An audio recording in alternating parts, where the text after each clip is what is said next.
ఏదైతే ఉద్యమకారులకు ఇచ్చిన హామీలకు సంబంధించి అమలు చేయడానికి ఇప్పటికే కేకే ఆధ్వర్యంలో ఒక కమిటీ కూడా ప్రభుత్వం వేయడం జరిగింది. సో ఇప్పటికే కమిటీ కూడా 2 సార్లు ఉద్యమకారులకు ఇచ్చిన హామీలపై చర్చించడం జరిగింది. సో మనతో పాటు కమిటీ మెంబర్ ప్రొఫెసర్ కోదండరామ్ ఉన్నారు.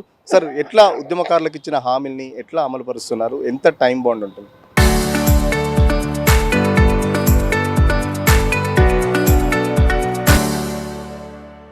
ఇంకా అట్లాంటి చర్చ కాలేదు. కాకపోతే ఏంటంటే జీవో ప్రకారం వేగవంతంగా పూర్తి చేయాలని అయితే ఉంది షరతు. కాబట్టి తప్పనిసరిగా వేగవంతంగా పూర్తి చేసే ప్రయత్నం చేస్తాం.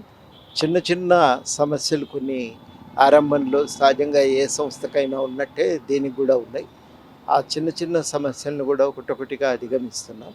అది అయిన తర్వాత ఒక ప్లాన్ వేసుకొని ఒక బ్లూ ప్రింట్ ప్రకారం కొంత వేగంగా వెళ్ళే ప్రయత్నం చేస్తాం. అప్పుడు కానీ నేను బ్లూ ప్రింట్ తయారైన తర్వాత మీకు చెప్పగలను ఎప్పట్లోగా ఏం జరుగుతుంది అనేది. దానికి కొంత టైం పడుతుంది. సో విధి విధానాలకు సంబంధించి ఉద్యమకారులుగా గుర్తించడం ఎట్లా? వాళ్ళ మీద ఏముంటే ఉద్యమం కోసమే కదా ఈ కన్సల్టేషన్ అంతా. అందరితో మాట్లాడటం దేనికోసం అంటే విధి విధానాలు ఏంటి అనేది మనం నిర్ణయం చేయటానికే. ఇప్పుడు సొంతంగా కమిటీ తనకు తానుగా నిర్ణయం చేయరాదు. అప్పుడు పాల్గొన్న ఉద్యమకారులను, పార్టీలను, సంఘాలను అందరినీ కూడా కలిపి మాట్లాడి వాళ్ళతోని అభిప్రాయాలు తీసుకున్నాక ఒక నిర్ణయానికి వస్తాం. ఇప్పటికిప్పుడు నేను విధి విధానాలు అంటే నేను చెప్పలేను. ఇంకా అది ఎందుకంటే కమిటీకి ఉద్యమకారులందరితో మాట్లాడితే తప్ప ఒక అంచనా అనేది రావటం సాధ్యం కాదు. సో ఇంతమంది ఉంటారని ఒక అంచనా ఏమన్నా వేసుకున్నారా రాష్ట్ర వ్యాప్తంగా ఉద్యమకారులకు సంబంధించి? దీనికి ప్రజాపాలన దరఖాస్తులు అప్లై చేసినారు. ఆ అప్లై చేసిన దరఖాస్తుల వివరాలు అడిగినాం. అయితే అవి ప్లానింగ్ డిపార్ట్మెంట్ దగ్గర ఉన్నాయి. వాళ్ళు ఇస్తామని ఒప్పుకున్నారు. ఆ వివరాలు దొరికితే ఏమన్నా ఒక సుమారుగా ఉజ్జాయింపుగా ఒక అంచనా వేసుకోవటానికి అవకాశం ఉంటుంది. సో ఇప్పటికీ అన్ని పార్టీలతో కూడా చర్చించారు. మన అన్ని పార్టీలు కూడా వచ్చాయి. ఏం చెప్పారు? అన్ని పార్టీలు ఒక్కొక్క పార్టీ నుంచి ఎలాంటి వినతులు వచ్చాయి, ఎలాంటి డిమాండ్స్ వచ్చాయి? అంటే గుర్తించండి, వీలైనంత వరకు అందరినీ ఎవరి జారిపోకుండా చూడండి. గుర్తించటమే కాదు, సంక్షేమం కోసం చర్యలు తీసుకోవాలని రకరకాలైన ప్రతిపాదనలు పెట్టారు. సంక్షేమం ఎట్లా పెంపొందించవచ్చు అనే విషయం మీద అవన్నీ రాసుకున్నాం, నోట్స్ రాసుకున్నాం. అది అయిన తర్వాత ఉద్యమకారులతో కూడా మాట్లాడినాక తర్వాత మళ్ళీ ఏం చేయాలనేది అప్పుడు ఆలోచిస్తాం. సో కాంగ్రెస్ పార్టీ కూడా మేనిఫెస్టోలో చాలా వరకు ఉద్యమకారులకు సంబంధించి 250 గజాల జాగా కానీ, లేకపోతే నెలకు 25,000 పెన్షన్, చాలా వరకు హామీలు ఇచ్చింది. ప్రస్తుతం ఏదైతే గతంలో కూడా ముఖ్యమంత్రి చాలా సందర్భాల్లో చెప్పిన పరిస్థితి, రాష్ట్ర ఆర్థిక పరిస్థితి బాగాలేదు అని చెప్పేసి గతంలో కూడా చాలాసార్లు చెప్పిన సందర్భం. సో ఇప్పుడు ఉద్యమకారులు ఇచ్చిన హామీలకు సంబంధించి అమలయ్యే అవకాశం ఉంటుందా? ఎట్లా ఉండబోతుంది? ఇప్పుడు ఏం చెప్పొస్తుందండి, మేము ఏదన్నా నివేదిక తయారు చేయాలి. ఆ నివేదిక మీద ప్రభుత్వం ఎట్లా స్పందిస్తుంది అనేది అప్పుడు చెప్పగలుగుతాం. అప్పటిదాకా మనం ఏం చెప్పొస్తే చెప్పరాదు. ప్రభుత్వం కూడా ఉన్న ఆర్థిక పరిస్థితి ఏంది, ఎంతమంది ఉన్నారు, అవన్నీ తేలాలి కదా. తేలితే కానీ ప్రభుత్వం కూడా ఒక అంచనాకి రావటం కుదరదు. ఒక్క మాట మీకు చెప్పదలుచుకుంది ఏంటంటే, ఇది చాలా ఇప్పుడు ఏం జరుగుతుంది అనేది చెప్పే ప్రయత్నం చేయటం అంటే చాలా తొందరపాటు అవుతుంది, నష్టం కూడా చేస్తుంది కమిటీ పనికి. అందుకని ఈ సమయంలో ఈ చర్చ అనేది సాధ్యం కాదు, వీలు పడదు కూడా. కొంత పురోగతి ఉంటే అప్పుడు ఏమన్నా మాట్లాడటానికి కొంత అవకాశం ఉంటుంది. టీఆర్ఎస్ చీఫ్ కవిత కూడా కమిటీకి సంబంధించి ఒక కామెంట్ చేశారు. కేకే కమిటీ, పీకే కమిటీ ఇవన్నీ కేవలం కాలయాపనకు మాత్రమే, అసలైన ఉద్యమకాన్ని తొందరగా గుర్తించుకోవాలి, ఒక టైం బాండ్ పెట్టుకోవాలని చెప్పేసి కూడా ఇప్పటికే 2.5 సంవత్సరాలైంది, ఇంకెప్పుడు గుర్తిస్తారని చెప్పేసి కూడా కవిత ఆరోపిస్తున్న పరిస్థితి. ఇప్పుడు గుర్తించడానికి ఒక మార్గం కావాలి. ఇది ఒక మార్గం ఎంచుకున్నారు. లేకపోతే ఏమవుతుంది, ఆఫీసర్స్ మీద పెట్టాల్సి వస్తుంది. అట్లా కుదరదు కదా, ఇబ్బందులు వస్తాయి కొన్ని. అందుకని కొంత టైం పడుతుంది. మీరు ఏవైనా అనొచ్చురు కాక, కానీ ఒక కమిటీ అనేది లేకుండా గుర్తించటం అనేది సాధ్యం కాదు. కమిటీకి ఈ టైం లోపల ఏమని అడుగుడు మంచిదే, అది ఉపయోగకరమే.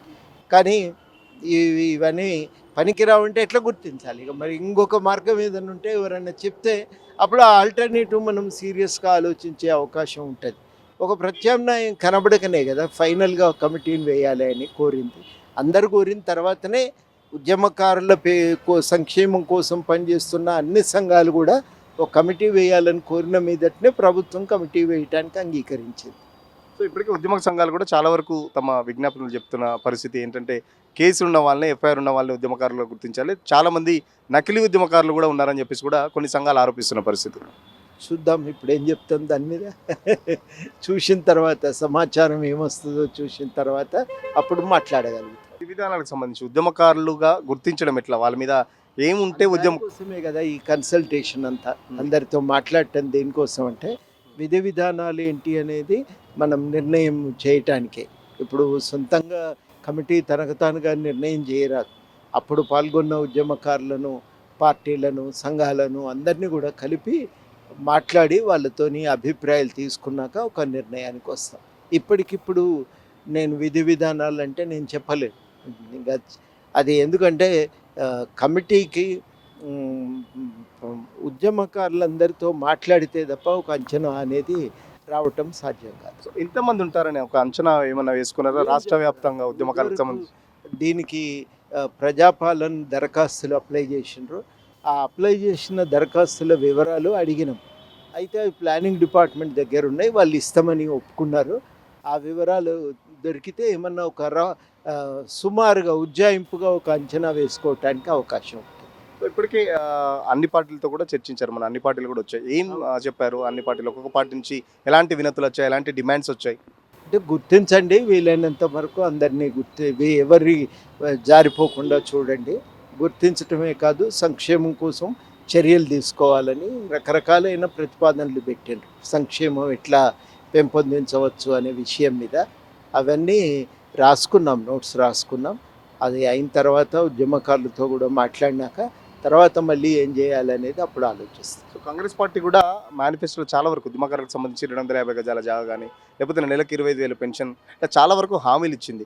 ప్రస్తుతం ఏదైతే గతంలో కూడా ముఖ్యమంత్రి చాలా సందర్భాల్లో చెప్పిన పరిస్థితి, రాష్ట్ర ఆర్థిక పరిస్థితి బాగాలేదు అని చెప్పేసి గతంలో కూడా చాలాసార్లు చెప్పిన సందర్భం. సో ఇప్పుడు ఉద్యమకారులు ఇచ్చిన హామీలకు సంబంధించి అమలయ్యే అవకాశం ఉంటుందా? ఎట్లా ఉండబోతుంది? ఇప్పుడు ఏం చెప్పొస్తుందండి, మేము ఏదన్నా నివేదిక తయారు చేయాలి. ఆ నివేదిక మీద ప్రభుత్వం ఎట్లా స్పందిస్తుంది అనేది అప్పుడు చెప్పగలుగుతాం. అప్పటిదాకా మనం ఏం చెప్పొస్తుంది చెప్పరాదు. ప్రభుత్వం కూడా ఉన్న ఆర్థిక పరిస్థితి ఏంది, ఎంతమంది ఉన్నారు, అవన్నీ తేలాలి కదా. తేలితే కానీ ప్రభుత్వం కూడా ఒక అంచనాకి రావటం కుదరదు.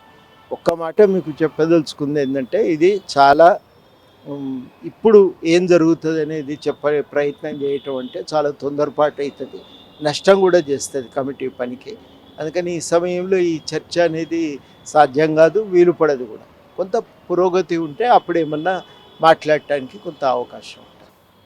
ఖచ్చితంగా ఉద్యమకారులకు సంబంధించి కమిటీ అయితే వేసాం. అసలు కమిటీ వేయకుంటే ఉద్యమకారులను ఎట్లా గుర్తించాలి? ఏదైతే కవిత ఇచ్చిన కామెంట్ సంబంధించి కూడా కమిటీ అంటూ ఒకటి ఉంటేనే కదా దాన్ని పని చేసుకుంటే ఉద్యమకారులకు ఇచ్చిన గవర్నమెంట్ ఏదైతే ఇచ్చిన హామీలకు సంబంధించి ఖచ్చితంగా కమిటీ అయితే ప్రభుత్వానికి నివేదిస్తుంది. సో నివేదిక తర్వాత ప్రభుత్వం ఎలాంటి చర్యలు తీసుకుంటుందో చెప్పలేని పరిస్థితి. సో ఇప్పుడిప్పుడే కమిటీ ఇప్పటికే 2 సార్లు భేటీ అయింది.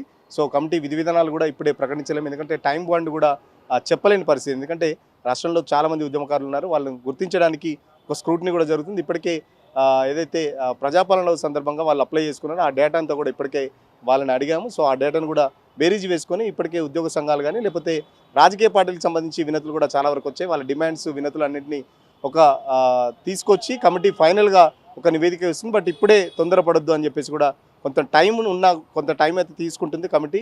సో ఖచ్చితంగా టైం తీసుకొని రాష్ట్రంలో అసలైన సిసలైన ఉద్యమకారులందరికీ న్యాయం చేస్తుందని చెప్పేసి ఆశాభావం వ్యక్తం చేస్తున్న పరిస్థితి. Video journalist Satish Suresh, RTV కోసం, హైదరాబాద్.